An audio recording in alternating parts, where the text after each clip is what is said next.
Hey everybody, Dynamite Show, Paul Fontaine, Jeff Hawkins, or a couple jobbers, whatever you want to call us. Crap game, Grandpa Dez. Jeff has asked for the floor. So Jeff, the floor is yours. I am in Scottsdale. I am going to my new doctor tomorrow for my first cystoscopy. I am hoping for good news on that front, but also, I don't know if you guys know this, but as the anaphylaxis has occurred over the past 4 times, I start having panic attacks whenever I go to the doctor. So any thoughts and prayers you could personally do to yourself for me, I would appreciate it. That's about it, Paul. That's all I want to say. I would have done the same, and you obviously will be in my prayers and my family's prayers, and thank you. I trust everything will go well. Yeah. I can't wait to not talk about this show. So John had a really good question in the chat, and we're going to talk about that second. Yes. First off, we want to address an interview that Tony Khan did today. Do you want me to read this quote, or do you? Please read the entire story if you want. I don't. Well, I'll just read the quote. I can't be bothered with the story. Fightful's the same people that reported that Samoa Joe was injured an hour before. Well, okay, but Fightful's merely reporting on the podcast that Tony Khan was on. This isn't them. Yeah, I know. Okay, so anyways, this is a quote from Tony Khan. He did. I'll quote the who is it here? I'll pull up the article just so I can make sure to quote what podcast was he on? The Superstar Crossover. So if you want to hear Tony Khan, you can Google that. But here's the quote that he had. Hang on. I had it up and then I clicked on that link. All right. I think the stories in AEW have been as strong as ever. The wrestling people will say AEW is great. The wrestling people, keep that in mind. I think a lot of people would concede the action in wrestling, the athletic action is absolutely fantastic. Everyone agrees. And also, if you haven't seen the show lately, or if you're just listening to a false narrative and you can tell me honestly whether you agree with this or not, Josh, I guess Josh was the host. I think the stories in AEW have been fantastic this year. And we've been talking a long time about some of the great stories in AEW. And you even just said how fantastic you thought some of the storytelling was around Jon Moxley's World Championship reign has been. People even question that aspect of it, and I think that was proven right. But then certainly whether you love them or not, nobody can question there's a lot of storytelling in AEW. I think it's fantastic, and a lot of the fans who actually pay attention to it think it's great. But there will be people, tell me if you agree with this or not, there's people that would say there's a lack, and I don't agree with this. I think it's untrue of stories in AEW. And I don't think that's true at all. And it's really, I think, not only a misconception, but a falsehood that people spread. End quote. Where to begin? Yeah. As I said, the wrestling people like it, which means Tony turns on Dave and maybe John Pollock and listens to the reviews of his show. Yep. And if they say, if Dave gives him the minimum, the booking makes sense. And this is what I think he's mixing up with storytelling. He's mixing up logical booking with good storytelling. Yes. Why is Marina Shafir in the Death Riders? Because Jon Moxley took a liking to her backstage and thought they weren't doing enough with her. Oh, you're asking for an on-screen reason? Not a clue. I hate you so much right now for killing my bit. Sorry. You can ask me another one. A show killer, Paul Fontaine. I'm sorry. Here's one. Why did Jon Moxley... No. Here's one.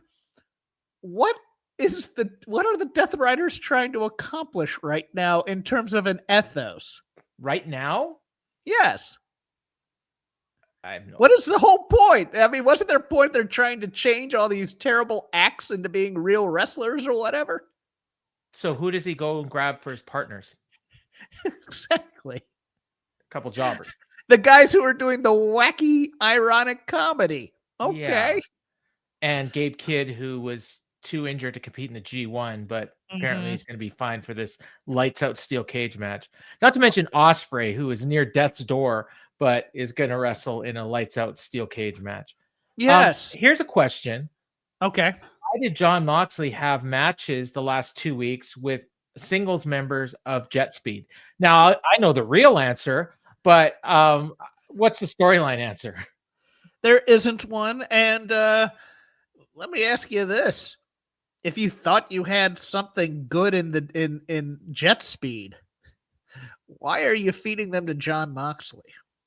Or why aren't they in this lights out steel cage match instead of Kenny Omega and Kota Ibushi, who we haven't seen since since All In? Oh, I'll tell you why. Because it's going to be a banger, and because people want to see the Golden Lovers back together, even though nothing in the storyline has led us to those guys being in this match. No, they haven't told the story at all. They're gonna shoehorn it in next week. Yeah.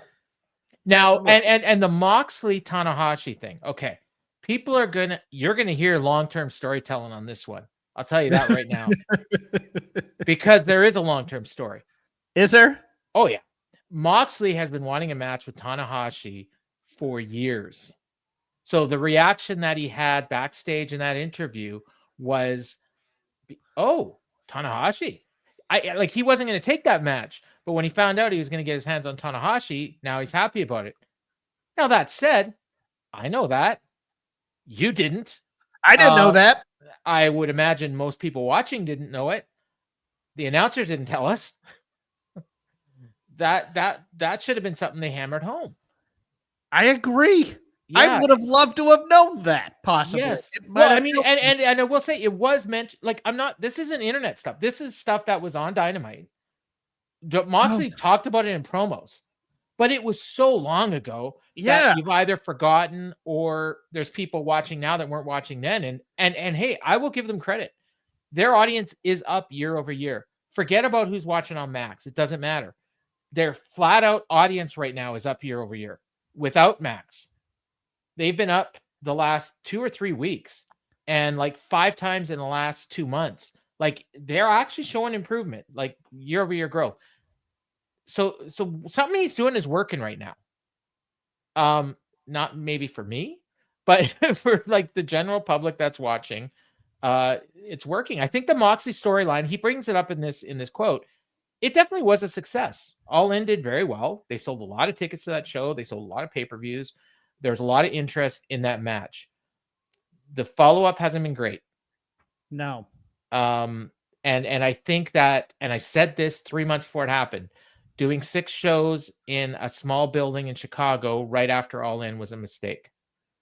I said that going in, and I stand by it, even though a lot of the shows were really good. John asks, and I'll just point out it's hard to compare the WWE year over year because they're on different platforms now. But SmackDown is actually doing very well, especially when you factor in network versus cable. Raw, we have no idea, and NXT is up. So, I just think it's the dog days of summer, and people are looking for stuff to watch. But that's it could be. And when you're talking year over year, some people that would want to argue against AEW might say that they bottomed out a year ago. Look, I get the horse race aspect of it, but I just don't care because I don't view. I mean, it's one of these things where it's people want something to happen that's not going to happen anytime soon, and unfortunately, certain podcasts are giving them hope that it's going to happen because of these fake metrics that they're using to measure households. We'll know in about a year when WBD decides whether or not they want to renew their deal, because that's coming up faster than you think. Well, no, I'm not saying that as a negative on AEW. I'm saying that the Netflix numbers for Raw and then describing that, and then turning around and thinking that there's this great silent majority on Max. Here's one.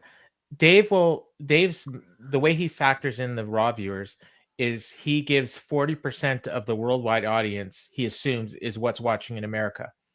Yet when they did the that big women's fight just not that long ago, Amanda Serrano and Katie Taylor, that was on Netflix, and they had the numbers for worldwide and US, and it was something like 75% of the people were watching in the US.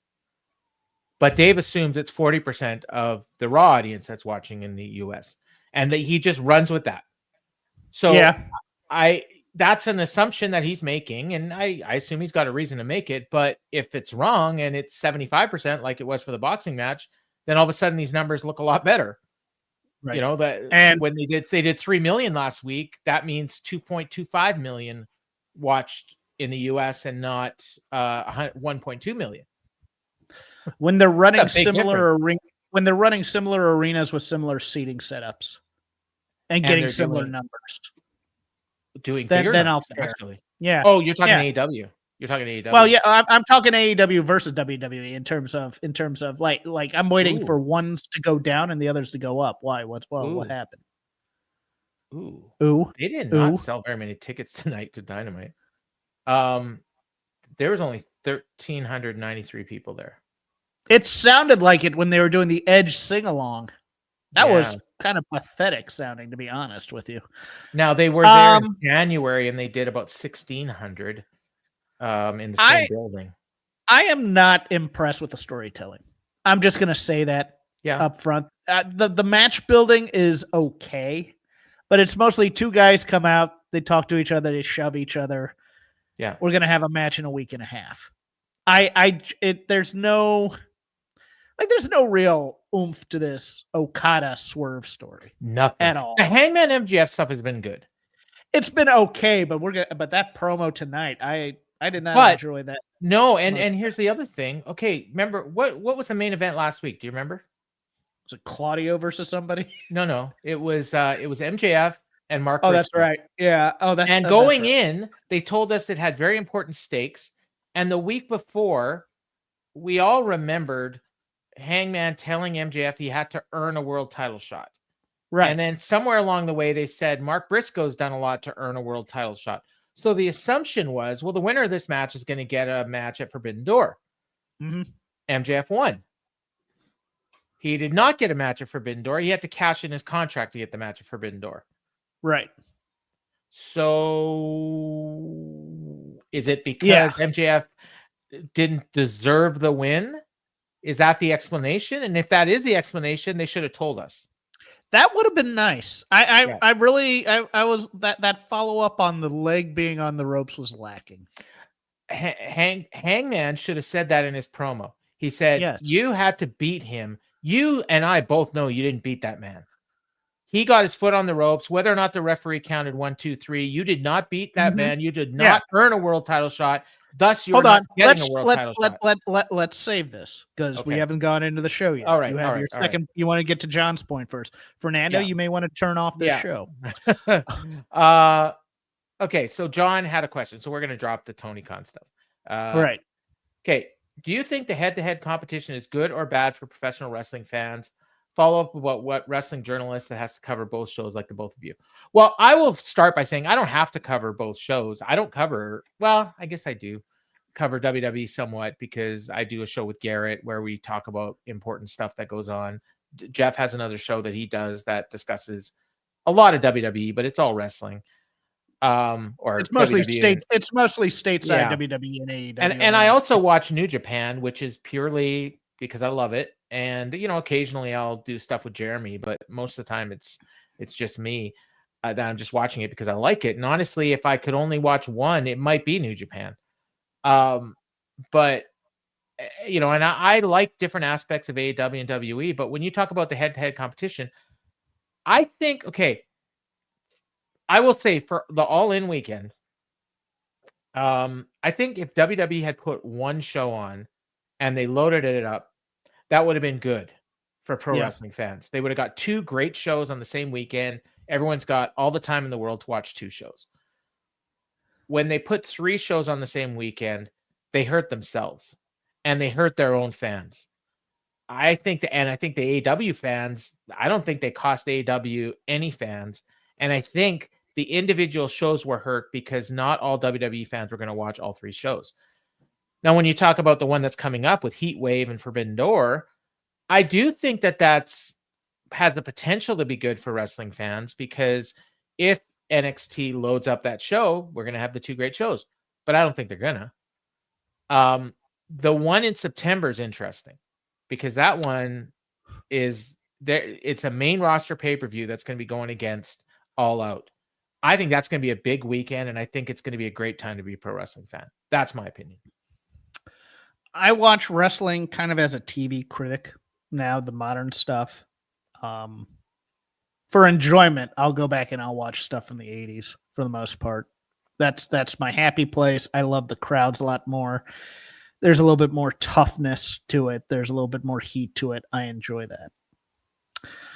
I don't think, in terms of the modern parlance, that the head-to-head is good for wrestling, because both companies just have way too much product and they don't prioritize. They just put out product.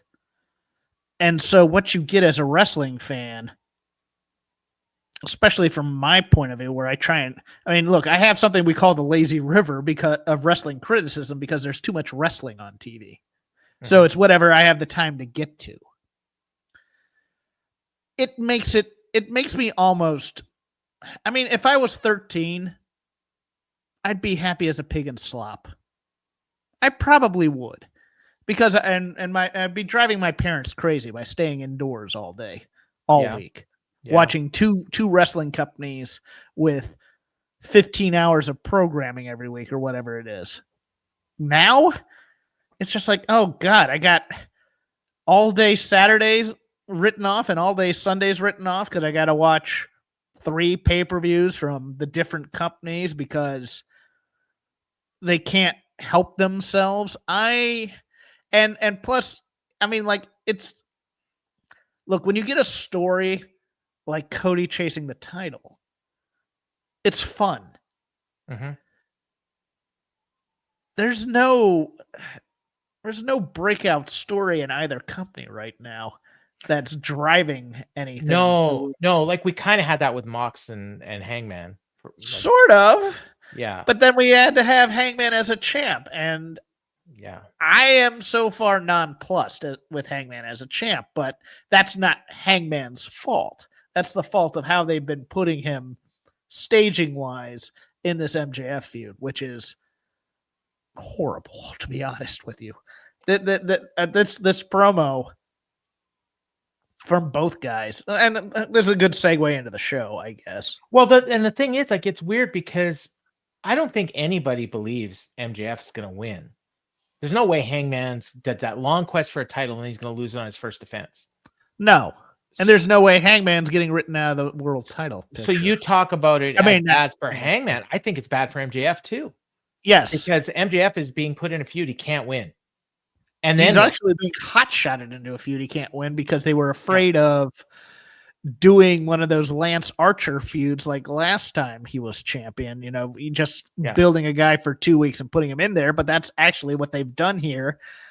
And it's also more muddied with the whole Hurt Syndicate story. They could have done Briscoe. They could have done Hangman. Briscoe would have been fine, and then you'd have, They could have had a great match, and Hangman barely wins. They shake hands at the end.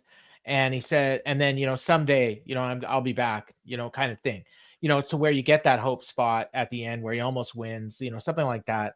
We could have had 3 or 4 weeks of promos with Mark Briscoe going, I'm not going to blow this big shot. Yeah. Instead of the MJF stuff, he's talking about his brother and how much this means to him. And it would have been emotionally compelling. Yeah. And we would have been all in on that. And we still know in the back of our minds, okay, he's not going to win, but at least it's going to be a great match. So yeah, Jason, they did Danielson as the first feud. I'm just saying they didn't want to do. They also didn't want to do the Danielson Kane or the Daniel Bryan Kane thing with him this time in terms of we're just going to give him a big guy to overcome for 2 weeks and then do it. That's what I mean by that. Yeah, and your order may vary. One of these things. Yeah, it was a long time ago, so I don't really remember. But I do know, and at the time, I don't think anybody expected Danielson to win, but it didn't really matter. Right, that was a mistake. Everybody was going, "Oh, that'll be such a good match." I go, "Yeah, but you're putting Hangman in a guy who is far more popular than he is right now, and it's like, well, you either beat him clean and dominating, or you get a good match, and what they got was a good match that really, okay." So, I think I mentioned to you that. This show beat me down. And, yes, you did. You said it broke you actually before the show. So we started out, as you mentioned, well, as you alluded to, you didn't actually say, but we started out with Hangman and MJF in the ring, and so it was actually like kind of more or less like a cold open. They came in and the announcers were talking about stuff, and they brought up MJF comes out, and they're talking about how he's a day one guy, and so is Hangman, and all this, and then MJF comes out, then Hangman, and MJF's got a mic, and he says, "Look at us, two homegrown day one guys, the main character against the main antagonist. At least that's what all you dumb schmucks would call me." And he says, "Hangman, I know something about you. You're most vulnerable when you're angry. Well, I intend to make you angry. I'm going to make you so angry you lose your championship on your first pay-per-view title defense. The only reason you're still standing here is because I don't feel like breaking you." Ironic that he used that term. So Hangman says, "You couldn't break me any more than you could break out of your B-villain movie routine, you dumbass. And you know how Seabiscuit's story ends, dumbass? He wins." It's like getting like Jacob Fatu with his catchphrase here. "You told me you'd make sure I lose this championship on my first title defense. You don't have a shot at this, and you're not going to goad me into giving you one. I told you from the beginning that you'd have to earn it, which you have not done. You have to look at me in the eye and tell me that you're executing your Casino Gauntlet contract. And if you're not here to do one of those things," okay, what was the other thing? He repeated this line because the crowd distracted him because they were chanting, "He's a pussy." So he repeats the line, "If you're not here to do one of these things," which implies there's more than one thing, but he only mentioned one thing. I was very confused. But he says, "You can turn around and walk your sorry ass back home and know you don't have the stomach to challenge a world champion." They stopped, and normally this would be where a hot crowd would pop. Crickets. MJF, his mic died, so you have to get another mic. Do we want to stop there and go over what's been said so far? Sure. Number one, who cares that they're both day one guys? Well, it's just, I hate that. Okay. Oh, they've been here since day one. Yeah. Whoopie shit. And they were in the very first match, Tony Schiavone pointed out. Yes. That's nice. They've progressed so far. Oh, yeah. Mm-hmm. Well, I mean, they're still at the top. Yeah. How many viewers do they have? Okay, cool. This part got into, it just towed the line of jumping back and forth between fourth wall breaking that I didn't appreciate. Oh, you're doing a B movie act. You're and MJF's kind of doing they're both kind of doing in their own way the worst trope in wrestling right now, which is, you're not real. Mm-hmm. I want to see the real blank come out, etc. They'll get more into that as it goes on. Yes, but it starts here, and I'm just going, no, guys, the title's enough. And this gets into MJF's little cleverness a little bit when he does this too. It's like, I'm going to talk about the Hangman character right now, and it's like, well, okay. Hangman hasn't had a drink in a while, so why are we talking about the alcoholism right now? So it's like, okay, cool. I'm good. Here's where it was good. Okay. When they outlined this promo or whatever, the whole point is MJF says, "I'm going to get in your head." And it turns out that Hangman gets in his head. Yes. That's fine. I don't mind that. That was good. What good does it do calling MJF a coward? Well, I think the idea is, and this again, the announcers kind of explained this. The idea was that if MJF could get a title shot from him without executing his contract, he's got a backup. Yes. So he can have the match, and then depending on how their match goes, he could attack him after the match. He could get some buddies to do it, and then he could cash in his contract, and then he's got a second chance. Whereas Hangman was too smart for that, and he was like, "No, you got to earn the shot." Now, the whole thing, the missing piece here is MJF did earn the title shot. Yeah, and he did last week against Mark Briscoe, and it's so weird to me. Also, Hangman has all the cards here. And he's still this weird emo angry. and why does so like Tony Khan, he should be taunting MJF. Ha ha ha. Tony Khan will jump in and make these matches on the fly as the show's going. Oh, Tony just got my ear. He made this match. He made that match. Blah, blah, blah. But he didn't make the MJF Hangman match. Why not? I wouldn't have minded something like a comment. I wouldn't necessarily want a Tony appearance, but saying, no, I'm not going to give you this match for this reason because you didn't beat Mark Briscoe. Put it on Twitter. Yes. And then show the tweet, like you could do that. And so, because people are going to naturally have the question, like, why doesn't he get a shot after beating Mark Briscoe last week? Well, Tony Khan said, yes, the ref's decision is final. MJF won the match, but Mark Briscoe had his foot on the ropes. He did not earn that match. And he could even say, I offered him a rematch, and he said no. And then here, shockingly enough, that also gives the announcers something to talk about. Yes. And here's the other thing.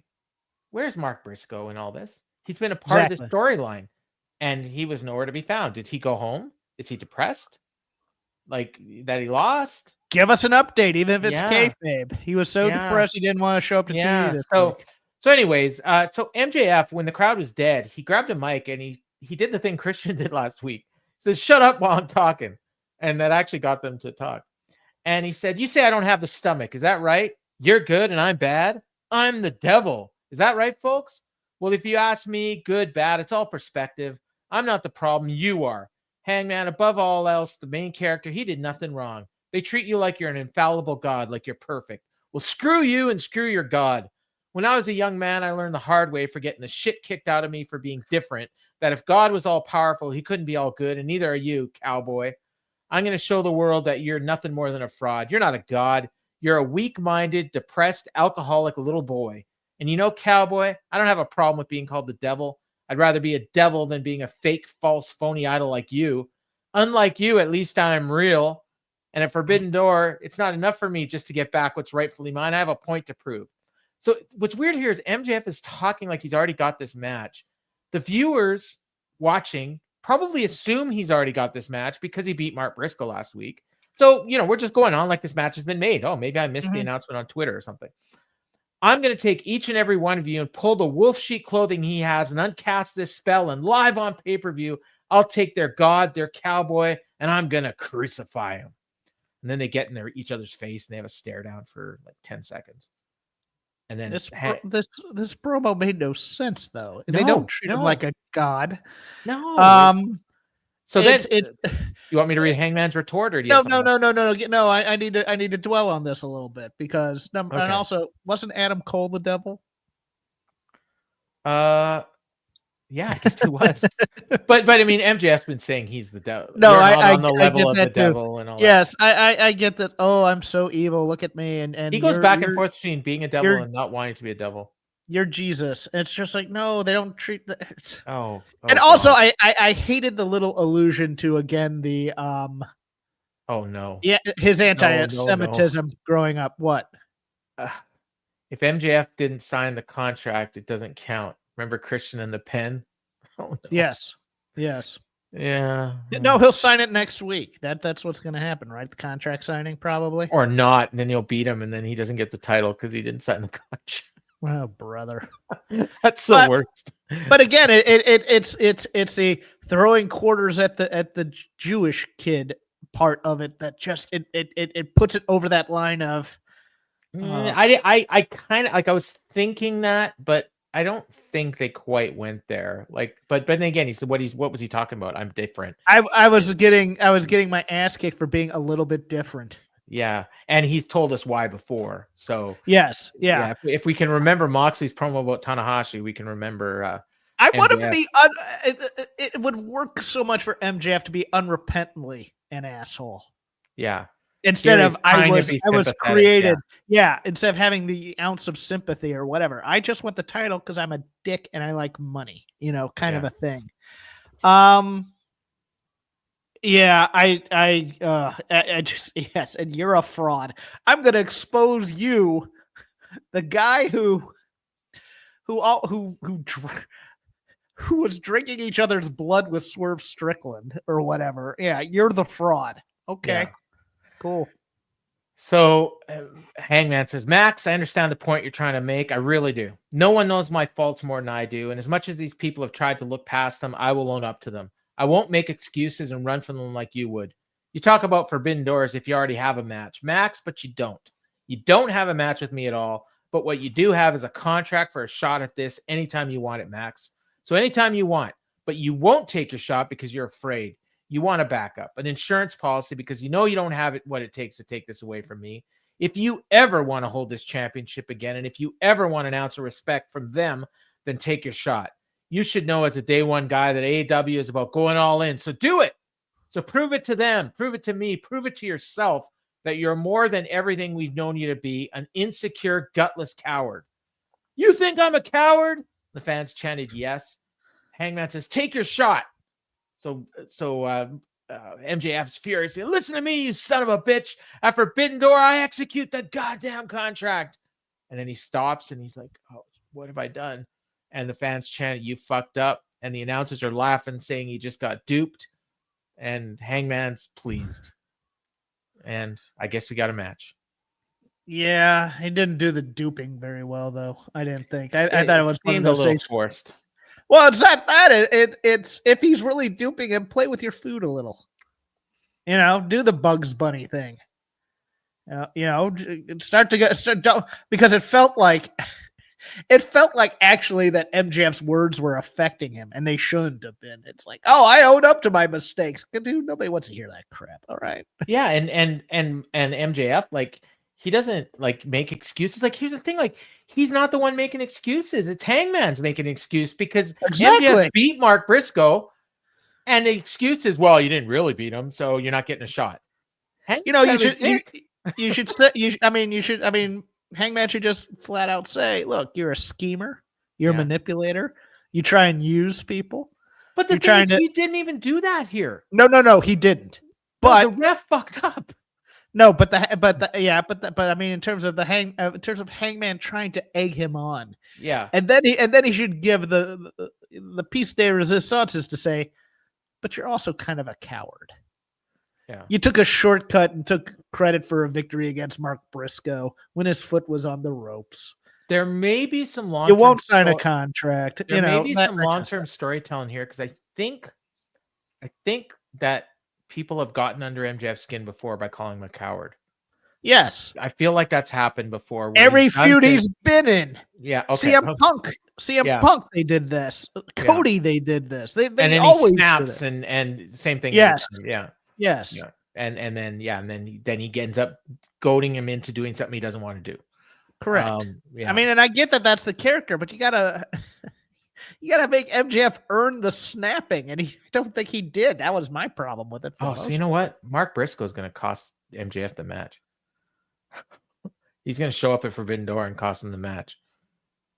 Maybe. Let me ask you this: what if he accidentally costs Hangman the match, but it's a DQ or whatever? Yeah, it could be. Yeah. Jason thinks, MJF wins, but he didn't sign the contract, so he doesn't win the title. So then he signs the contract, but Hangman rallies and wins.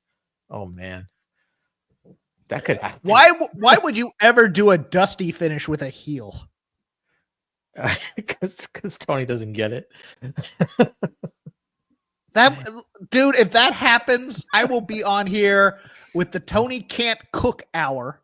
Well, if that happens, I will go an hour.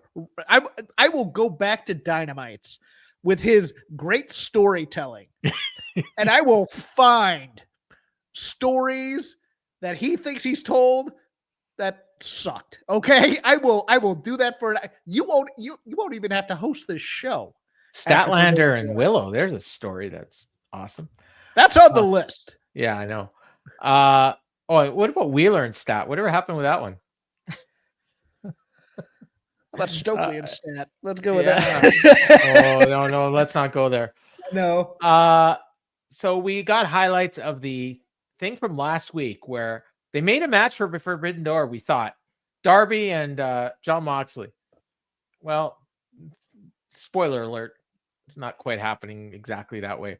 So Moxley's outside. Wheeler and Marina are standing on the stairs looking all mean. No Claudio. I figured, maybe he's injured or something. Well, no. So he says, Darby Allin, whatever you think is happening at Forbidden Door, it's not happening. That was it. That was the whole promo.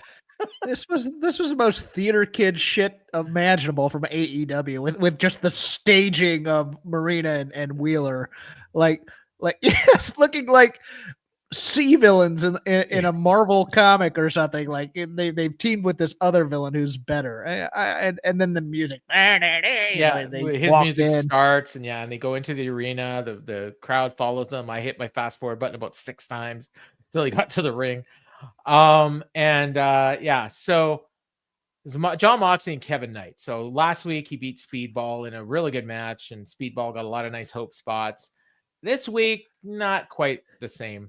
Here's a problem.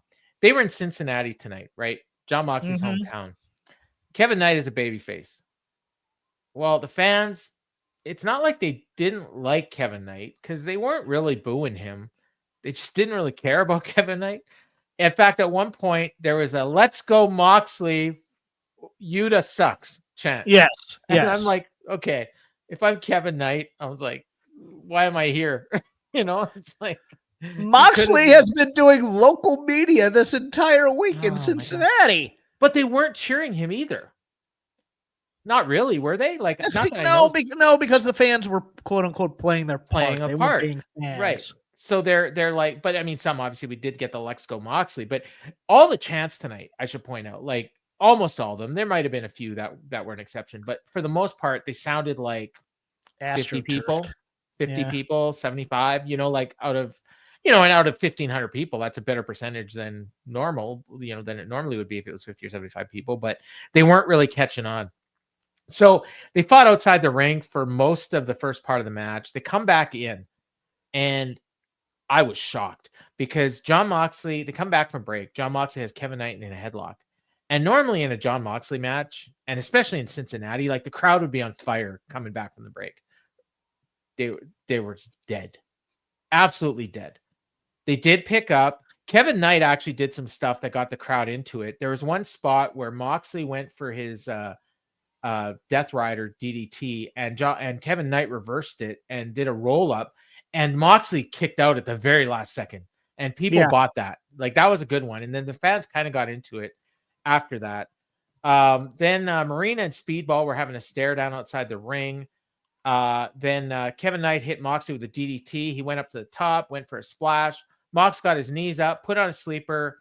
Kevin Knight was trying to roll out of the sleeper, but Moxley cinched it in, and then eventually Knight tapped. So normally a heroic babyface actually passes out, but Knight tapped. That coward. Yeah, well, it was, it was not as good as last week. It was still pretty good, but I couldn't get over commentary. Saying, Jon Moxley been on a real rough streak here the past few weeks. I'm looking up his matches. His cage match? Okay. Yeah. Right now. Okay, so on July 30th he lost, but Jon Moxley defeats Kevin Knight, Jon Moxley defeats Mike Bailey. All right. That's your rough streak. Beating up guys that were supposedly tag team title contenders. Man. Well, he lost. They lost to the Adam Page, Mark Briscoe, and Powerhouse Hobbs too. So he's 2-2. Well, yes, but that was the build all in. to the. Yeah. Okay, that's true. Okay, Great. Real rough streak. Well, kind of. Did he take the pin in that situation? Probably not. I believe that was Wheeler Yuta. Okay. Yeah. But I mean, he lost to Adam Page. He beat Mike Bailey. He beat Kevin Knight. Yeah. I mean, yeah, he's on a 2-match win streak, which in Tony Schiavone's eyes is a rough streak.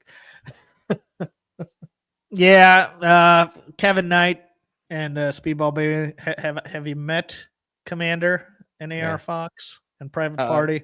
Kevin Knight and Speedball Mike Bailey with their combined How many wins have they had on Dynamite since they started in AEW? I think they've had like 2. In singles matches? Oh, it's singles matches?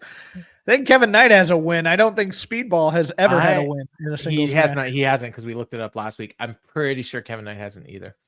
So yeah, they're tied with me and you for singles wins on Dynamite. What's your finisher? Can't wait to kick out of it. Yeah. But no, I mean, it wasn't as good. See, last week I got the sense that the reason Moxley was facing Mike Bailey was because of all that stuff that happened with MVP, that broke during the week. And then this week it's Kevin Knight. And this week, Jon Moxley, that's over. Nobody's talking about it anymore. So he just kind of put Kevin Knight away. Yes. So after the match, he wouldn't release the choke. So Mike Bailey broke it up. But then Wheeler comes in, attacks Mike Bailey. He's beating up Kevin Knight and Mike Bailey by himself. He's given Mike Bailey the Danielson elbows. Kevin Knight was already laid out. And then he threw him out of the ring like garbage. Marina starts kicking the hell out of him outside the ring. And then Darby's music hits, and he shows up with a skateboard and a body bag. And I expected a huge pop, and there was crickets again. So Marina stands in front of Moxley to protect him. And then Bailey it's Kevin Knight took out Mox from behind with a drop kick. Then Darby attacked Wheeler with a skateboard. Marina chased Mike Bailey through the crowd, presumably Kevin Knight as well. And then Darby put Wheeler in the body bag and zipped it up. And then he goes up to the top. He's going to hit his coffin drop. So the tag team was chased off by a woman? Okay. Yes, they were. Yeah. The tag team that Jon Moxley just beat for his 2 impressive wins. Maybe he is on a rough streak. So who shows up to knock Darby off the top rope but Claudio? He just magically appeared out of nowhere.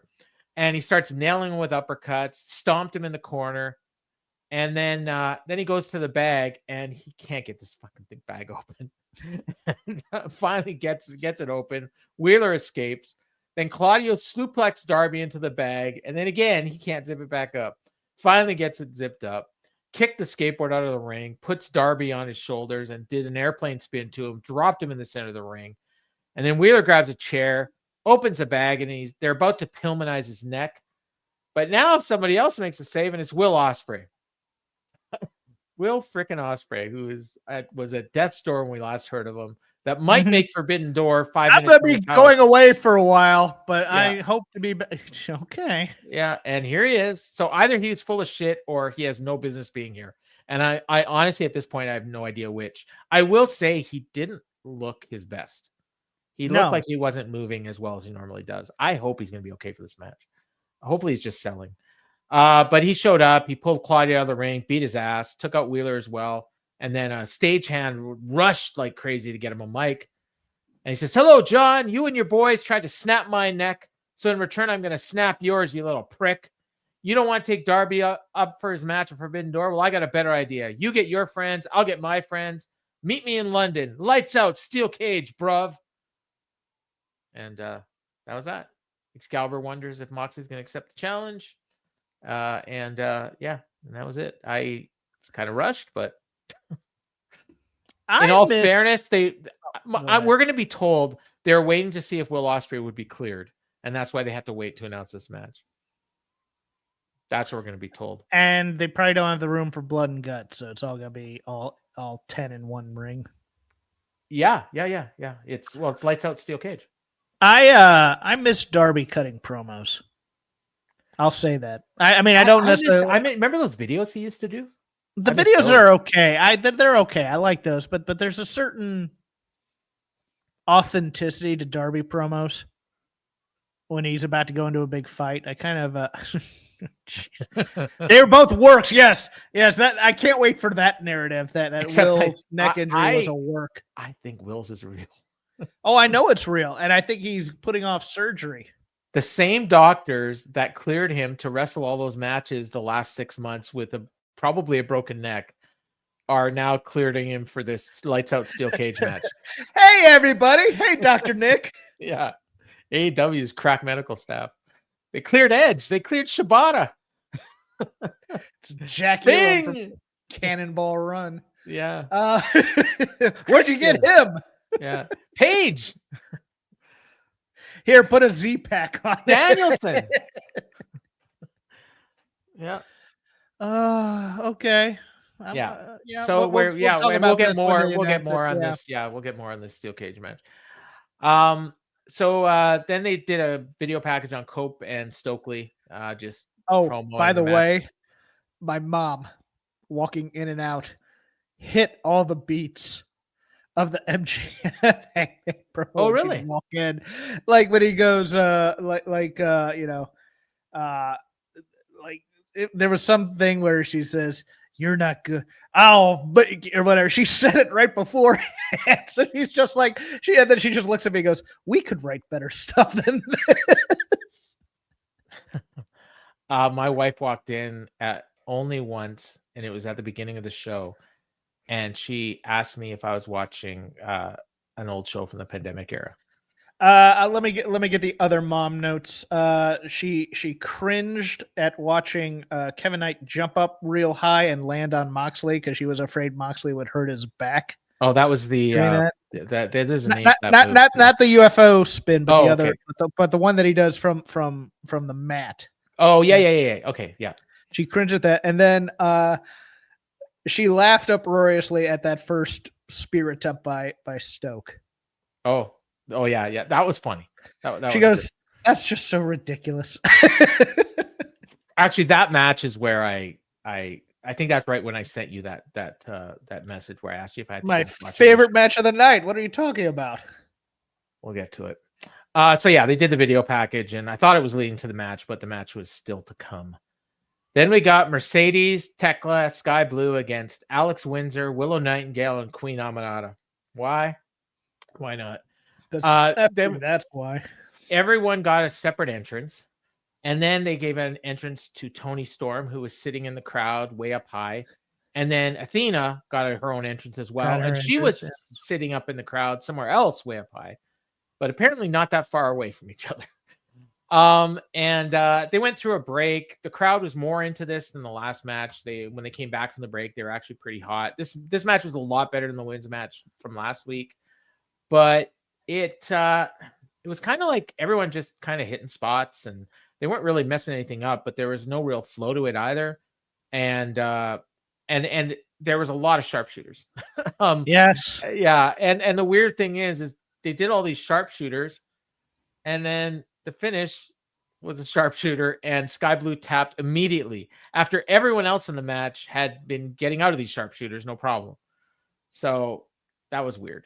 So it was just, there was no real story to the match other than Alex Windsor got the win, and she's the one challenging for the TBS title. So I guess the result made sense, but I don't really know what any of this has to do with anything. And the winning, like the title match is Toni and Athena, and they were in the crowd watching this for some reason. So it was strange. I have no strong opinions. I was very distracted by the amount of the crimp iron that Mercedes used for this week's hairstyle. Oh yeah. It's 1994, I guess, or something. She didn't do much in this match either. No. I did kind of laugh at it. Was it Dino Bravo who did the chocolate kisses, according to Taz? Yeah, and Gorgeous George, I think, too. Okay. Somebody posted a video on the Discord of it. Did she do it this week? I didn't even notice. Yes, because that's when they started talking about. Okay. They asked if Taz trained that at the Taz dojo or not. Oh, they did that last week too. Yeah, I will say, kind of a little silly. I just wonder what they're doing with Tekla, because Tekla is awesome. What they're doing with Tekla is she's just in these random matches every week. Sky Blue is Sky Blue. I like Aminata still, but boy, bring your lunch pail if you're in a match with her. Yeah, I mean, she didn't do anything wrong this week. I am completely neutral about Alex Windsor. Okay. I think the tangoing stuff is stupid. I understand that people are cheering for it because it's Toni doing silly stuff with someone else, and I get that. Tit tango. But we haven't had anything to give Alex Windsor any sort of personality on this show for the most part. I think we had really. They had a promo on Collision before she debuted where she talked about there was a pun. There's something with the word will in it that it was like, I have a will or something, strong will, Alex Windsor or something like that. And it was like, oh, Will Ospreay, get it. And they dropped Everybody knows they're together. Well, who gives a crap? It doesn't matter in the kayfabe world. It just doesn't mean you're a good wrestler just because you sleep with the best wrestler in the world, apparently. But it's one of those things where it's just like, let's build her up. See that. Well, I mean, they are. I mean, she's getting a lot of wins, but she's getting wins, but that doesn't get you over. Being with Tony gets you over. Personality gets you over. That's what I mean, and that's my main thing. I'll bet you anything they said she was on a roll. And coincidentally enough, like Jon Moxley, she's lost 2 of her last 4 matches. Of course. She lost to Athena, and her and Tony lost to Athena and Billy Starks. And then she won a 4-way last week, and then she won this 6-woman match. She has won exactly 1 singles match the whole time she's been in AEW, and that was over Taya Valkyrie.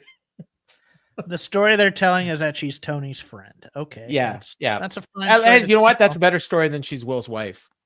True, or girlfriend, not by much. Sure which. Well, at least it's storyline. Well, I mean, if we give her personality, I'm here for that, but they haven't, and that's the problem. She's just done the wacky dance, and it's like, I've made the comparison to Lyra Valkyrie, or Lyra Valkyria, and it's like it's similar in the sense that like they just put her out there and she's having matches and she's pretty good. Like that's it. Like, and that's what they were doing with Lyra at first, and then eventually they got her into the storyline with Becky that, was ass mixed returns, but the matches are good, and usually, and that's kind of where we are here. So I think that, but the other problem is, okay, so the match right now is Alex versus Mercedes versus 2 other people who we don't know who they are right now, and chances are, even when they announce them, we're not going to know who they are. Like, you know what I mean? Like it's going to be, Maya Yumatama or something. I'm gonna get it's gonna be someone from Stardom that we don't know, and someone from CMLL that we don't know. I want to see Tekla attack Tony Khan like she did her former boss. Yes, that would be fun. Maybe she'll attack Christopher Daniels. They'll make a claim that he's that doesn't get you any heat. Everybody attacks Christopher Daniels. Jeez. So after the match, Tony was attacked by Athena in her seat. So they brawled into the concourse. Then they cut back to the ring, and everyone's brawling. 4 of the women it was so funny because they're like brawling and they end up out of the ring. And then like, I think they didn't realize the camera was on them and they just started walking to the back. They just kind of stopped fighting. And meanwhile, Mercedes and Windsor were in the ring and Mercedes was posing over with the belt, start beating her down. So, I mean, we had this match and Alex Windsor won, but it didn't even matter at this point. And then Athena and Tony, I guess they'd been fighting all through the concourse, and they showed up on the ramp, and they fought all the way to the ring, and then Athena threw her into the ropes, but Tony made a comeback, and Windsor made a comeback on Mercedes in the ring, and then Tony got a mic, and she says, "Athena, Mercedes, you take the high road, we'll take the low road, and we'll do this in Scotland. And I hope you're wearing something underneath your kilts, or else we're gonna bareback you all over Glasgow. So take out your tits and let's tango." And Alex and Tony tangoed in the ring. And I thought they had just had this match 2 weeks ago, but then I realized, oh no, it was Billy Stark. Billy and Athena versus And this week, so this will be a better match. It'll be a hot crowd in Glasgow for sure. Kind of interesting, but also a bit of a dig, I think, at AEW that both contracts were won in the tournament and they're just immediately being cashed in for the next pay-per-view. Why not just say the winner will get a title match at Forbidden Door? That's what I was thinking. Yeah. Oh, there's no drama to it or anything like that. I mean, if they don't want to do the Money in the Bank thing, which is fine, it's understandable. Do you want to know the reason why it happened this way? Probably because Tony has other plans and just needed to get this past this story. My guess is Tony heard a lot of criticism that the AEW fans don't want Money in the Bank, and so he changed his mind after already doing it. Right. But he left it open so that he could still go back to it in the future if he wants to. Right. Yeah. So, can I make a prediction for next week? Sure. This building in Glasgow, we're going to be hearing Tony Storm, Tony Storm, Tony. You think? Any chance that's going to happen? 100%. What kind of odds could I get on Bet365 on that one? Whatever it is, I'm betting the mortgage. I think that's a safe bet. Tony Storm. Okay. Anyways, remarkable Renee Paquette with Will Ospreay. So he says, hello, my love. Just thought that was so charming. And she says, this is now a lights out match. You went into Tony Khan's office. So what's going on? And Will says, naturally, Tony Khan is thrilled with a lights out steel cage match, but this doesn't feel forbidden door, quote unquote, enough. So I got on the phone with my old boss, and we're going to have one last blowout with your old mate, Billy. So it's going to be myself, Darby Allin, Hiroshi Tanahashi, and a couple more people we need to confirm, but I do have the ace, Hiroshi Tanahashi. And then she says, you did say that leading to Forbidden Door, you have herniated discs in your neck. How are you? And he kind of stops. And he just stops and just, how could you ask me that? Yeah. And he's like, fine. And then he says, would you mind telling your husband I'd love a chat with him next week in Glasgow? Okay, thank you, my love. I got to go try to find my hat. So wacky. And Renee was not thrilled that she had to pass this message along to her husband. Which is, again, weird because, like, they're going to have a match now. So it's usually just Hangman and Renee who are doing the who we now know is Moxley's husband. Everybody else kind of just downplays it for the most part, other than maybe MJF will give a little snide remark here and there.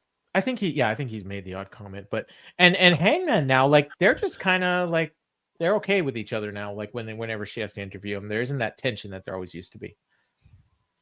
I think that, you know what, they did a segment on the All In pre-show that was freaking awesome. I don't know if you saw it. I think it was on social media too. Yeah, no, I watched. I know what you're talking about. Renee and Mox in the car. Yeah, that was awesome.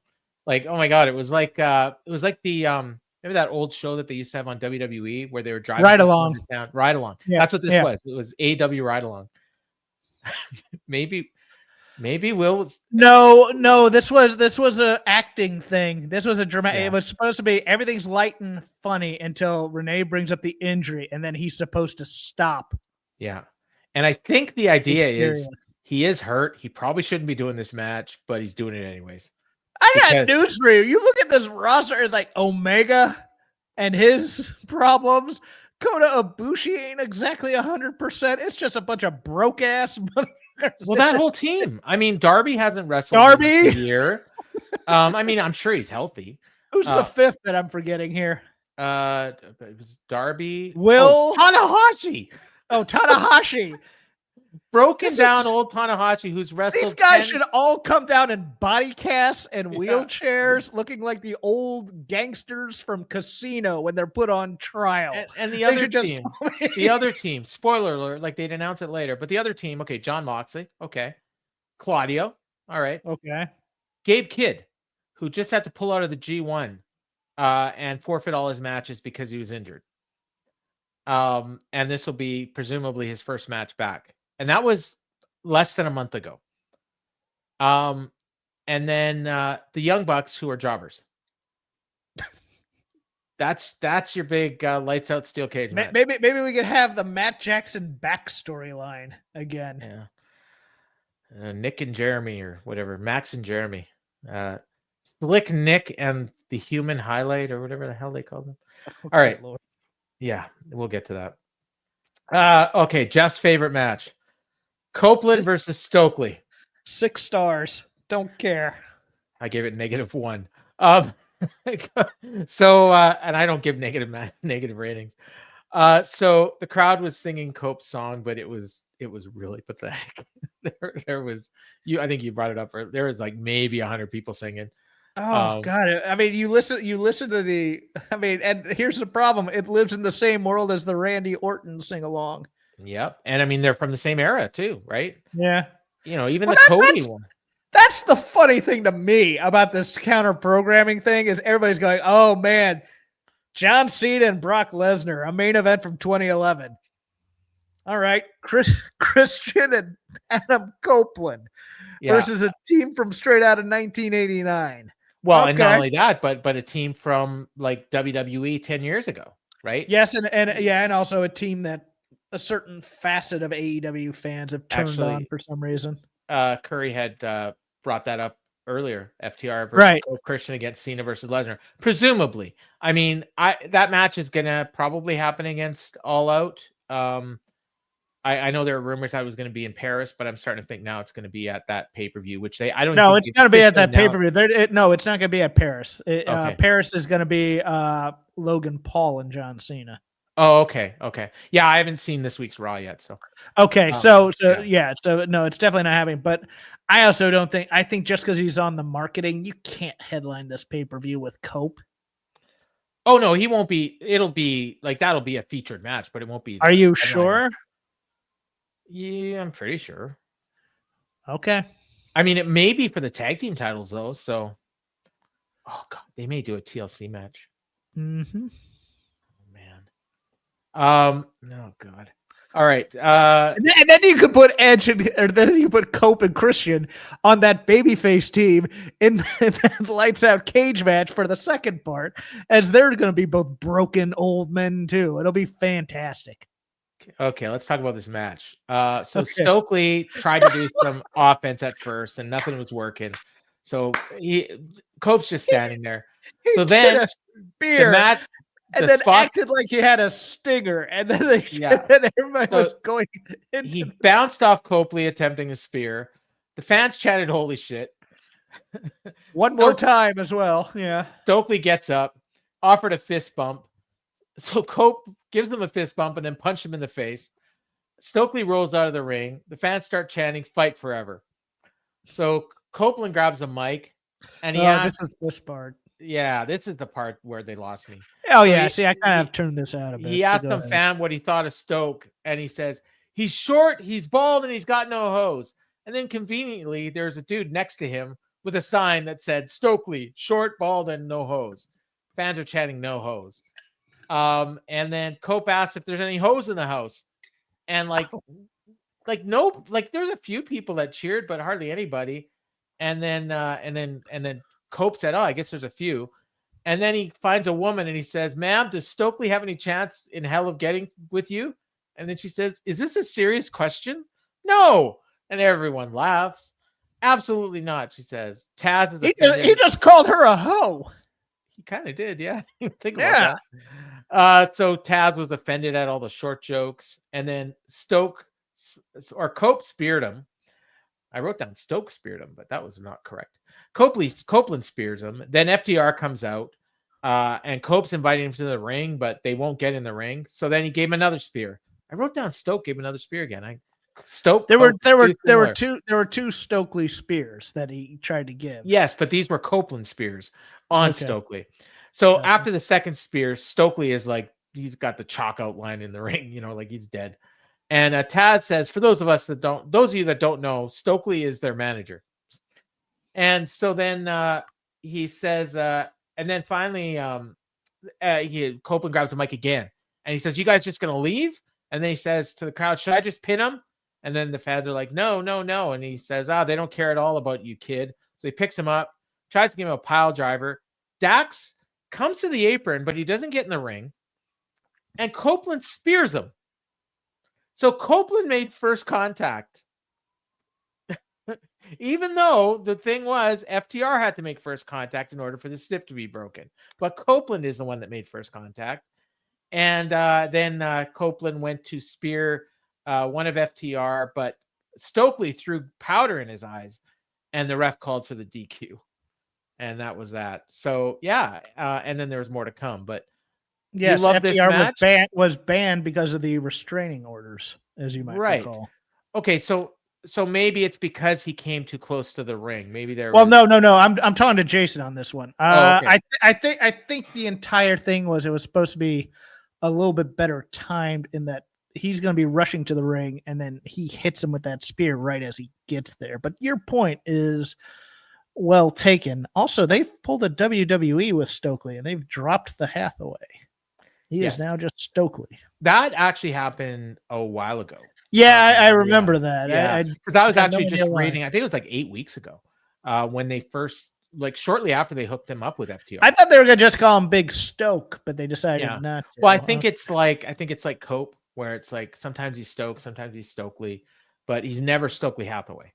No. So FTR was beating on Copeland, and they called Stokely into the ring to join in, and the fans were chanting, "We want Christian," and cue Christian's music. And I was like, okay, well, I mean, we all said this was going to happen, and oh no, they're going to tell the story. They've got lots of time. I've been told he's proud of his good storytelling.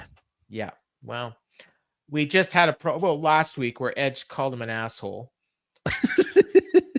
So of course he's coming out. Yeah. And he was there to help Christian. There's no two ways about it, because there is nothing that FTR did to Christian, was there? No, it was all Nick and Kip. Yeah, so unless it was Nick and Kip attacking Cope, that would have made more sense. Mm-hmm. But in this sense, it was FTR. So why would Christian save Cope? It makes no sense unless he found himself. That's no, but he didn't, because he didn't reciprocate with Cope when he got hugged. That is, oh God. So so he shows up, he makes a save. And he trusts him. Nick Wayne showed up with a chair. Then Christian fought him off. Kip Sabian shows up with a chair. Copeland speared him, so Copeland saved Christian here. And then Cope and Christian were in the ring. Fans started chanting, "Holy shit!" They back into each other as they seem unsure. I should point out, both these guys looked older than I've ever seen them look. All right, good. You're bringing up a point I don't understand, and I don't get this from wrestlers in their 30s and even 40s now.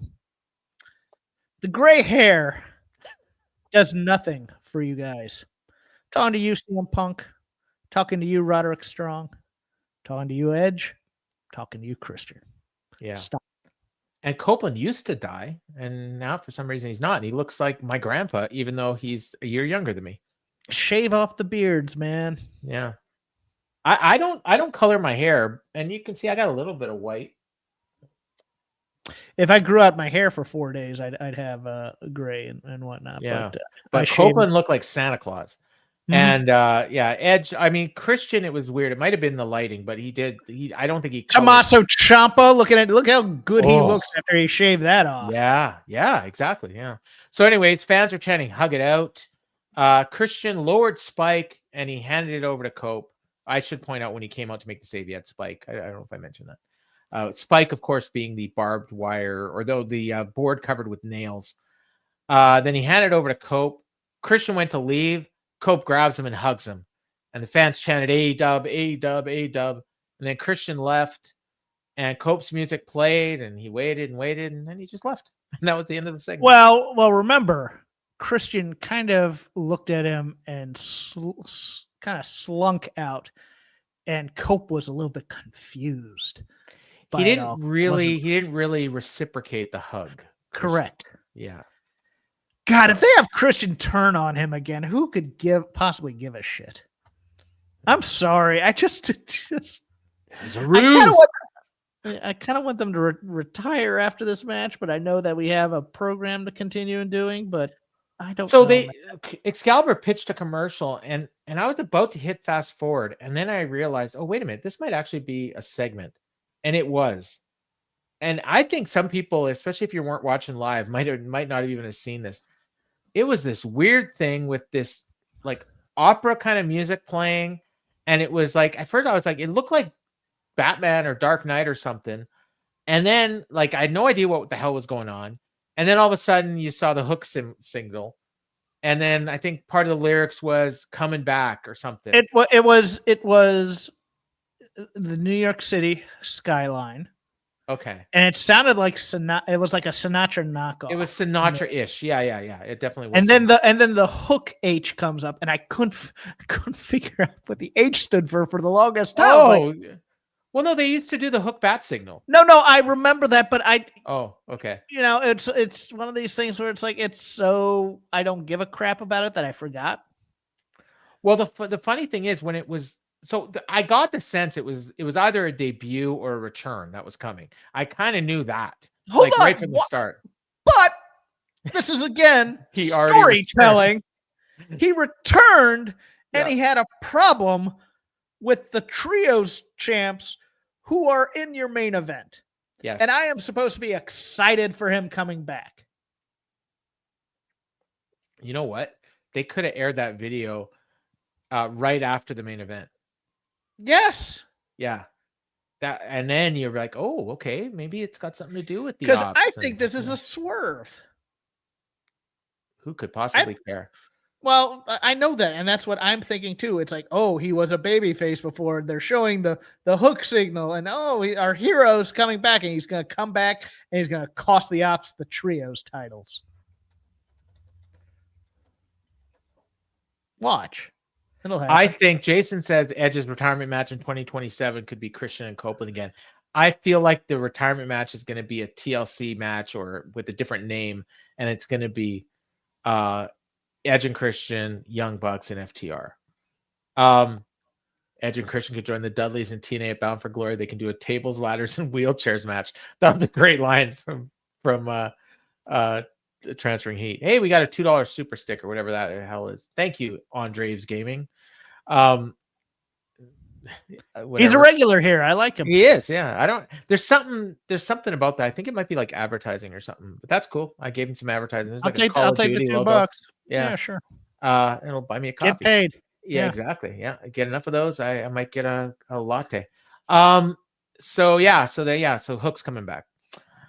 We come back from break and they're playing some pyro. Like there's some pyro going off and it's mistimed and it feels like a production snafu. And then we get some music playing or some announcers saying, "Sorry, everyone, we don't have music for the Young Bucks tonight." And everyone laughs. And the Bucks come out and they're yelling at the clouds. Like they're not old men screaming at clouds. They're literally just screaming at the sky because I guess they're mad at God. I don't know. And then they put up graphics that say Mr. Instant Replay, Slick Nick, and Excalibur's laughing his ass off. The crowd's chanting jobbers. They love it. I'm so over this. And they're out there for a match. And the match is Hold teaming. On. What? You can't make fun of production snafus when you still have actual production snafus on your show. Oh, and there was one coming. Mm-hmm. Yeah. Yeah. So now you may go into the match, sir. All right. Well, that's why I initially thought it was a production snafu. And like when they did it a couple weeks ago with the Young Bucks and it was like nameplate here and that, I really thought that was a snafu. I didn't realize it was the angle at first. Like, So it was the Bucks teaming with Kyle Fletcher and Josh Alexander. And I don't know if this was an 8-man all-star tag. I think it was against Tomohiro Ishii, Hologram, Brody King, and a mystery partner. And I guess on Collision, Kyle Fletcher had done a somewhat confusing promo where he called out one of New Japan's finest. Oh, he's just a big fan. Well, thank you, Andreves Gaming. Give us another $2. Their best pound for pound, I believe. Their best pound for pound. So yeah, and so there's a lot of conjecture. What the hell is he talking about? Is there someone coming out on Wednesday that's going to face him as a heater for whatever he's going to be doing at Forbidden Door? And or is it going to be like, was that just a throw off or, and then there were rumors that it was going to be Hiroshi Tanahashi was going to be facing Kyle Fletcher. And I thought, ooh, that might not be great. Mm-hmm. Then, cause I picture like Hiroshi Tanahashi getting off a plane after 13 hours with those 80-year-old knees. No, so it was Hiromu Takahashi, who, if you're not familiar, I think he's wrestled once on Dynamite before. He has a 1-0 record. Yeah. So he is the former multi-time junior heavyweight champion in Japan. Pretty good wrestler, although he's looking more like a heavyweight these days. No, I mean, that's by design. Like he's supposed to be moving to the heavyweight division. I'm not fat okay. No, there were some questions on my timeline as to whether or not he had left with Naito, and I didn't think he had. But... No, it was Bushi that left with Naito. Bushi, okay. Yeah, but they were in the same group, and now their group has been disbanded, and they're looking for new allies. Is part of the ongoing storyline in New Japan. I didn't give my New Japan update. Check out my Twitter. I post my my matches all the time. You can check that out there. I don't have time for it this week. So they point out that the finals of the tag team tournament are going to be next week. So it's FTR and Brodito in Glasgow. Fletcher gives a shocked face. Brody King took a nasty spill near the announce desk early, and the way the announcers were reacting, it didn't seem like it was planned. Then the Young Bucks super kicked Justin Roberts, and I saw this happen, and I figured, okay, this is a setup. They're probably going to get fined, and sure enough, they go to break, they come back, and Tony Schiavone says Tony Khan fined them each $10,000, and I thought, interesting. Remember a couple weeks ago when the Death Riders grabbed Colt Cabana from the commentary table, beat the living shit out of him, hung him from a chain at ringside, and left him for dead? They were not punished. No. But the Young Bucks were each fined $10,000. And they punished Tony Schiavone by making him a ring announcer as opposed to the lovely Arta or Katie coming out and taking over the news. And also, what did Colt Cabana do to egg on the Death Riders? He was friends with CM Punk. Okay, but on in storyline, he didn't do anything, right? No, he did nothing. Okay, he was just there. He was Chicago. What's Justin Roberts been doing the last month? Exactly what he's told, which is egging on the Young Bucks. Correct. This guy had it coming. Mm-hmm. So I don't know. I think Tony maybe Arta or Katie paid off the Bucks to super kick him. So yeah, Tony Schiavone had to announce the rest of the show after this happened. This match went through 2 commercial breaks, and the person in the match that had the most heat was Don Callis, who wasn't even there. They were chanting "fuck Don Callis" the whole way. This match went on and on and on and on and on, and it was just a bunch of spots. There was no story to this match at all. It was just a bunch of spots, and Hiromu waited forever to tag in, did a few moves, ended up getting the pin with he hit a super kick, and then he hit a move, and Excalibur, who knows every move under the sun, didn't know what his finisher was called, so he said he just planted him. He doesn't even call the move. So I think Excalibur probably isn't watching a lot of New Japan these days. So it was, it was not normally a match like this. I'd have probably given it like 4.5 stars without even blinking an eye. And this was nowhere near that. And so people might've liked this. It was there. It was the best match on the show, but it wasn't as good as it easily could have been. Also, Tony Schiavone not remembering Hiromu's last name, but I forgive him. Well, just call him Hiromu. Well, to be fair, 2 people were introduced on this show, and for people that don't, haven't been watching for long, correct? Hiromu Takahashi and Hiroshi Tanahashi. Yes. I understand requesting Takahashi for your Forbidden Door show. I like Takahashi overall. Yeah. I agree. I agree with you. He is chunky, but he's still barely 200 pounds. Yeah, and I actually did suggest this in the Discord earlier today, by the way. So I think it's a bad suggestion, Paul. Can I tell you why? Because nobody cares about him. Well, Kyle Fletcher is 6 foot what? 4, 5, 6, 7? Why are we sending small guys to go up against Kyle Fletcher as opposed to maybe Takahashi versus, I don't know, Commander? Well, you know what my original suggestion that was shot down by multiple people that I still think was the best one. Callum Newman. Now, you don't know who Callum Newman is, but he is like 23, and he is Will Ospreay. He's like a Will Ospreay protege. He's from London, and he does a lot of the moves that Will Ospreay does. He's in the group Will Ospreay used to be in, which is also the group Kyle Fletcher used to be in. So there's history there. Okay. And he would be like kind of fighting for Will kind of thing. And nobody knows him, but you know what? Nobody knows Hiromu either. like statistically. Like obviously some people know Hiromu and probably more people know him than Callum Newman, but most of the people watching don't know either one of them. And he is fast. This is like Nathan Fraser fast. So he would have and he's way bigger than Nathan Fraser. So he would have had a killer match with, and I think he'd have had a better match than Hiromu was going to have, in my opinion, watching both guys regularly. Yeah. But we got Hiromu. Hiromu's going to be facing Kyle Fletcher at the pay-per-view. So okay. He got the win in this match, which made a lot of sense. Good booking here. Match was way too long. I didn't know. How long was it? Felt like at least 20 minutes.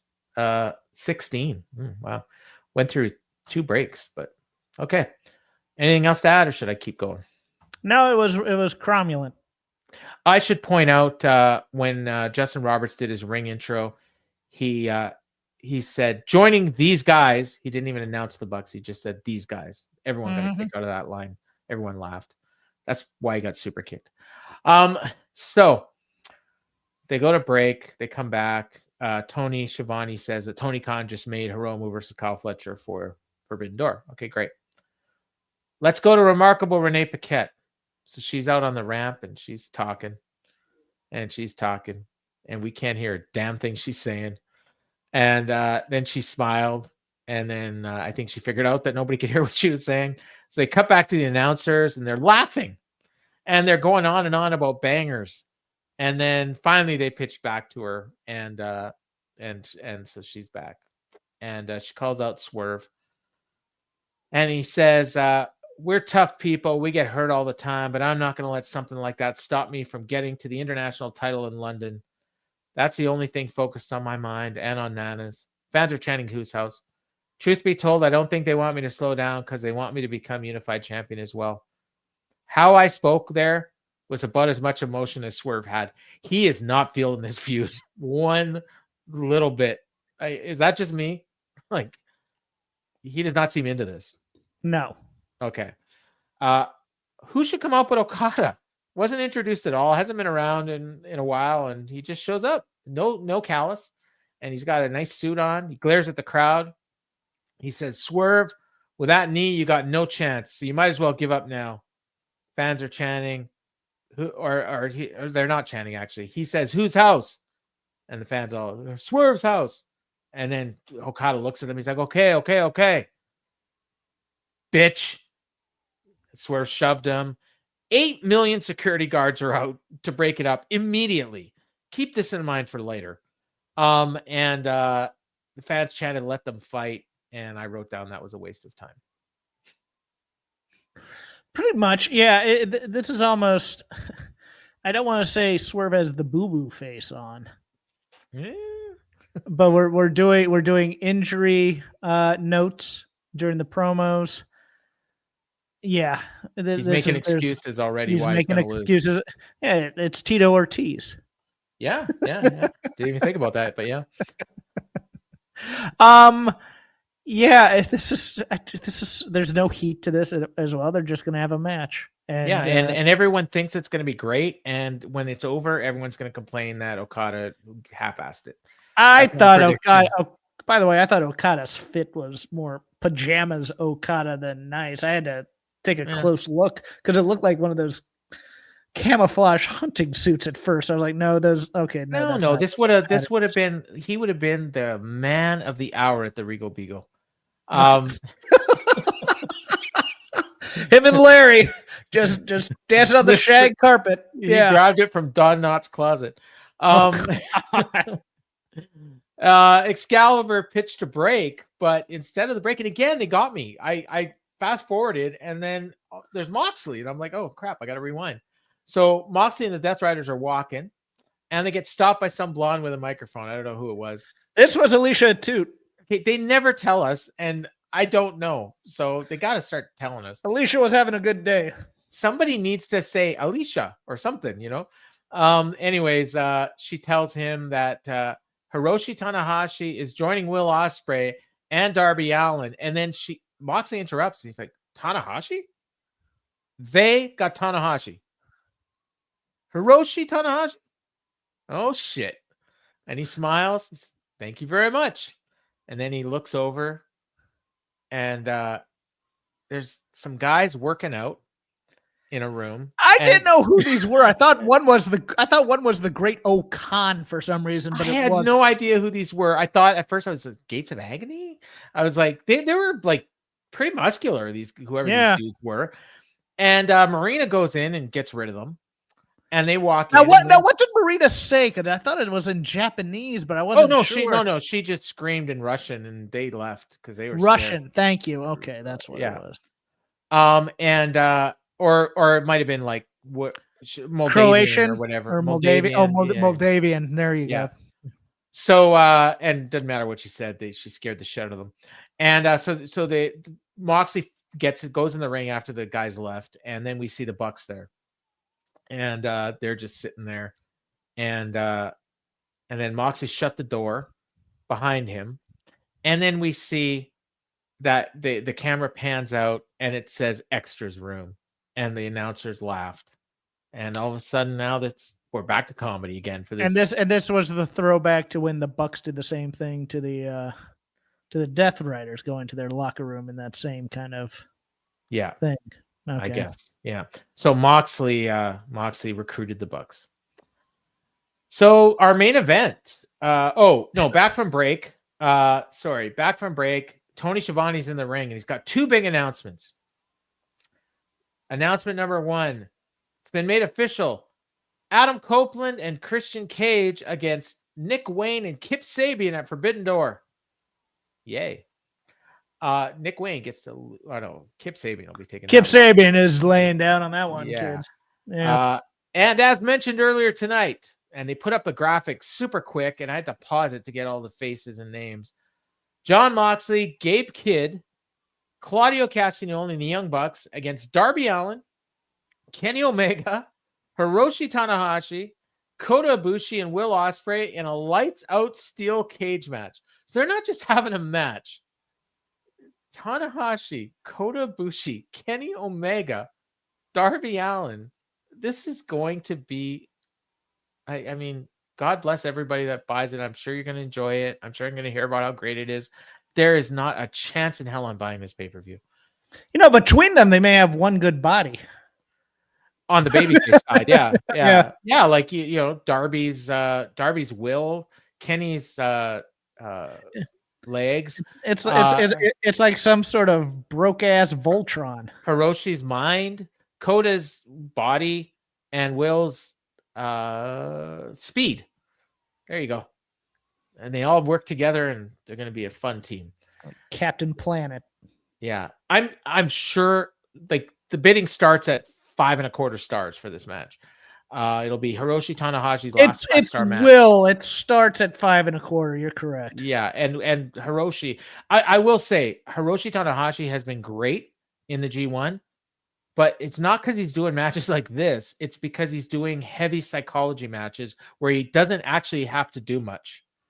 And it's working legs and body parts. And then at the end of the match, doing one high fly flow, which is, for those that don't know, is a like a splash. Is he doing it off the top of the cage? Oh, in this match? God, I hope not. He can't.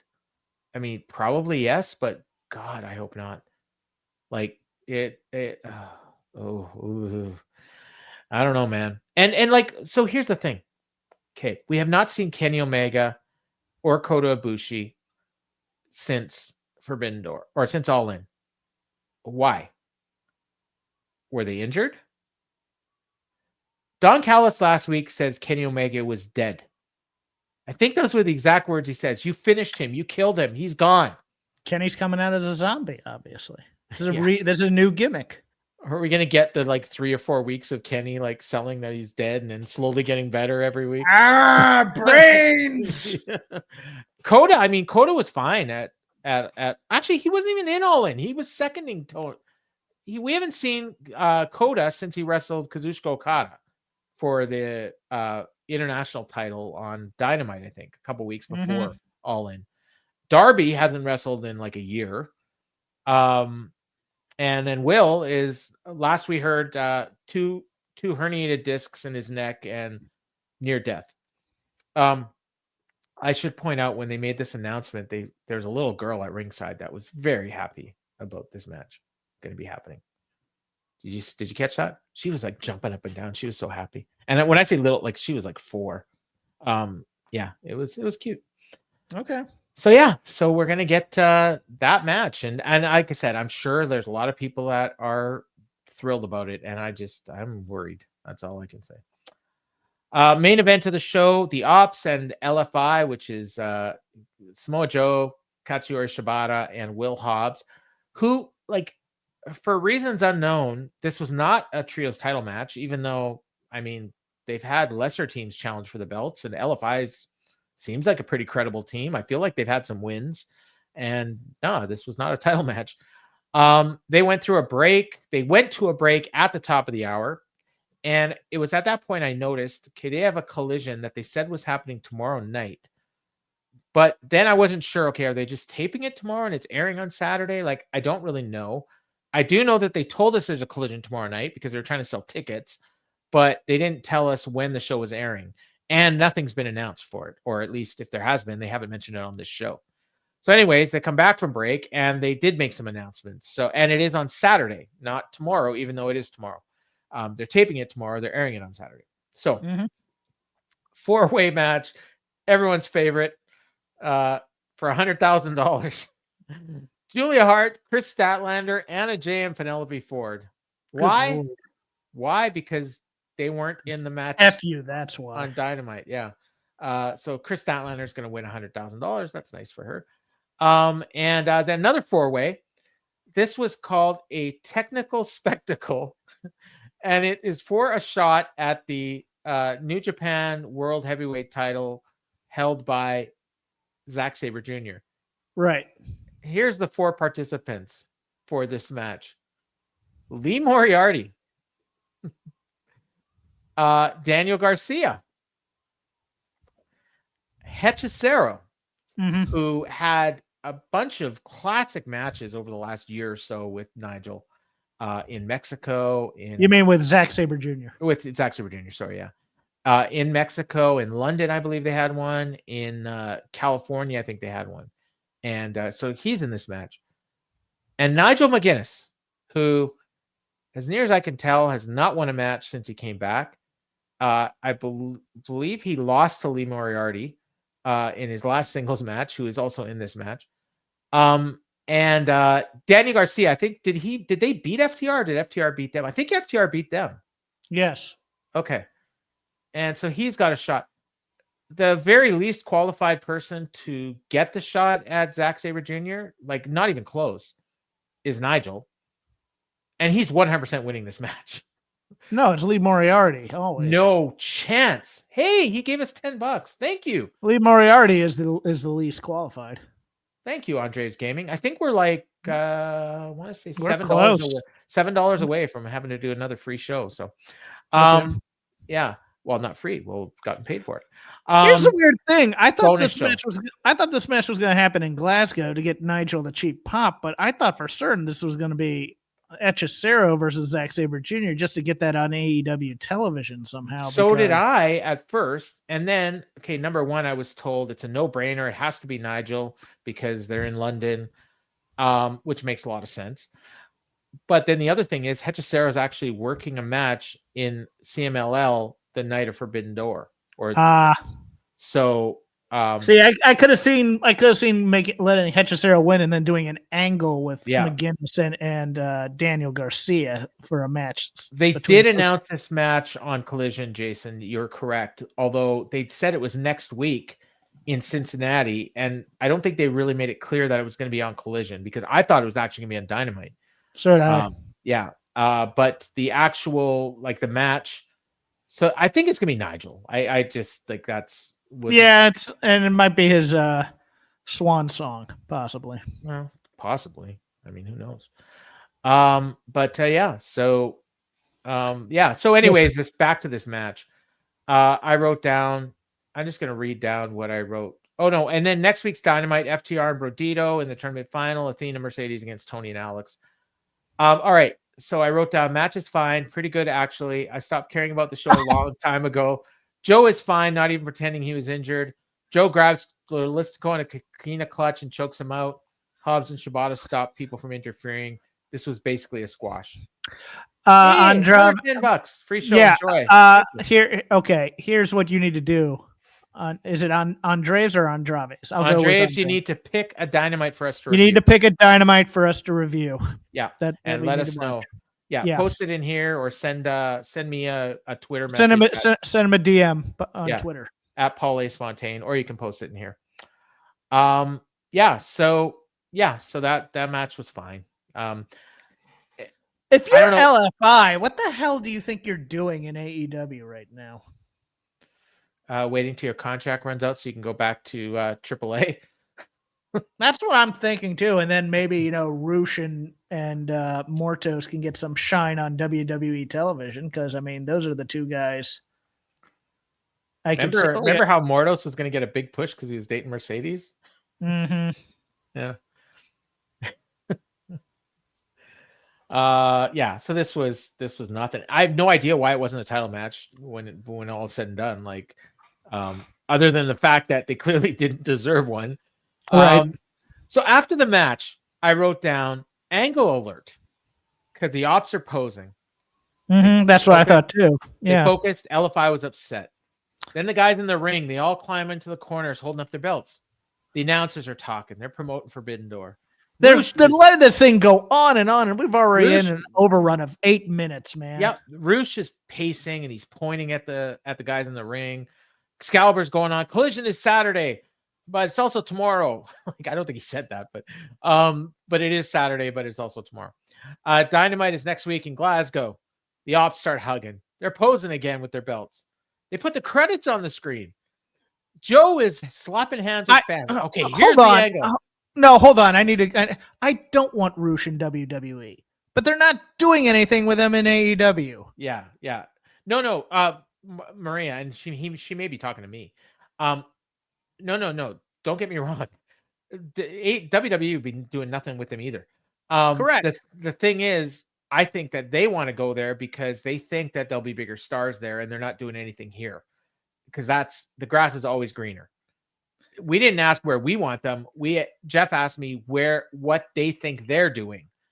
And knowing Rush and knowing that he doesn't like losing, he probably is biding his time until he can get out of there, is what I'm saying. And I didn't say WWE. I said AAA because I think he'd be a huge star in AAA. In WWE, he'd be furniture. But who owns AAA right now? WWE. He would be under TKO, WWE, whatever you want to call a contract, but they'd use him in Mexico more than they would use him here. Is what. He's that type of person who he has enough charisma, and so does Mortos. I think that where they might get like a couple of episodes. And the key part of this, by the way, Maria, and I don't know if you would know this or not, he can't wrestle in CMLL. They will not have anything to do with him. So that may be part of why he's getting buried. And of course, Conan is probably in his ear now. Mortos they'll use. I don't know about Drilistico. I would think they probably wouldn't use Drilistico because he's Rush's brother, but I don't know that for sure. But I know for a fact that CMLL will not use Rush, and AAA would be thrilled as punch to have Rush. He'd be the biggest star there. He'd be their world champion. Yeah, in like the first day. So, anyways. When Joe went out and started slapping hands with fans, I thought for sure he's getting attacked. Like, I was waiting for somebody possibly from CMLL, something, New Japan, anything. I was expecting for Forbidden Door to come out. That's what I was expecting, but nope. And then they just went to the back, and they showed Hangman leaving. I was literally I almost stopped the show because I was a couple minutes behind, and we like to start the show at 20 minutes after the hour, and it was on my clock. It was already 10 minutes after. And then so I was just about to stop it, and then we go to the back, and it's Hangman. He's leaving. Renee stops him. She says, "Forbidden Door is next Sunday. MJF has agreed to execute his title shot. What do you think?" And before he can answer, he gets attacked by MJF. He's pounding on him. He's throwing me into cars, and then he finally gets sick of pounding on him. He says, "Look at me. Remember when I said I was going to break you? You ain't seen nothing yet." And he just left him there, and I was left to ponder. What happened to all those security guards that broke up Okada and Swerve? Where were they? And that was it. That was the show. And so I mean, they're doing what they can for Hangman and MJF. I'm just not feeling it. I do not want to pour like water on the gasoline of the fire that people may be feeling for Forbidden Door. If you're excited about it, great. You know, enjoy the show. I hope you have a great time watching it. I am so backed up with wrestling to watch right now. I'll be honest, I was kind of looking for an excuse not to get the show. But if they talked me into it, I would have got it. And at this point, I'm like, unless next week is just complete blow-away show, and it could be. They've had them before. I'm really probably not getting the show is what I'm feeling. And, you know, you'll watch it, I'm sure, and you'll fill me in on anything I need to know. And if something's good, I don't know. I assume. The one chance, if I hear it's awesome and there's something I really need to see, you know, I can always get it on, you know, I can always get it after the fact and watch it. The one thing is that lights out steel cage match, like I kind of know what that's going to be, and it's not really stuff I like. So that's another reason why I'm not all that thrilled about it. Hangman MJF is going to be real good, I'm sure, like possible match of the year contender. You know, those two guys are always great. Pick a show, he says. Okay. You know what? I'll put a thing on Twitter and see. Thanks, Jobs. We'll figure it out and we'll let you know. And we'll do it. We'll do it sometime next month, or maybe even like after Forbidden Door. Okay, that's it. Anything you want to add? Is it time for my plugs? I'm ready to do my plugs. Yeah. You can follow me at CrapGame13 on X. I do a show called Shake Them Ropes on Voices of Wrestling. This week, we talk the counter-programming wars. I think I have a rant about China in me concerning the Stardom New Japan crossover show. And then in Vader Club, I am doing the go-home match for Super Brawl 1992, an 8-man tag between Rick Rude, Bobby Eaton, Arn Anderson, and Larry Zbyszko versus Ricky Steamboat, Dustin Rhodes, Barry Windham, and Sting. It is a hoot and a holler. I remember that match. That was awesome. It's a lot of fun. 92? Yeah. Yeah. I totally remember that. It's one of the first big matches I saw when we first got WCW here, actually. Everybody's kind of doing their thing, and everything's kind of awesome. Yeah. It's too bad Ricky Steamboat left when he did, because I think he would have had some great matches with Steve Austin. I mean, he did have some, but they would have had a great feud. Yeah, it's like a singles feud. All right. And for me, I'll be back on Monday with Garrett with the takedown. Whatever news breaks this weekend, that's what we'll talk about. Actually, I think it's a big weekend. We got a TNA show, we got a AAA show, lots of stuff going on every week. And the UFC pay-per-view. I think it might be on Wrestling Observer this week too, so you can check that out as well. Wrestling Observer Radio on F4W online. So for Jeff Hawkins, I've been Paul Fontaine, and this has been the Dynamite Show.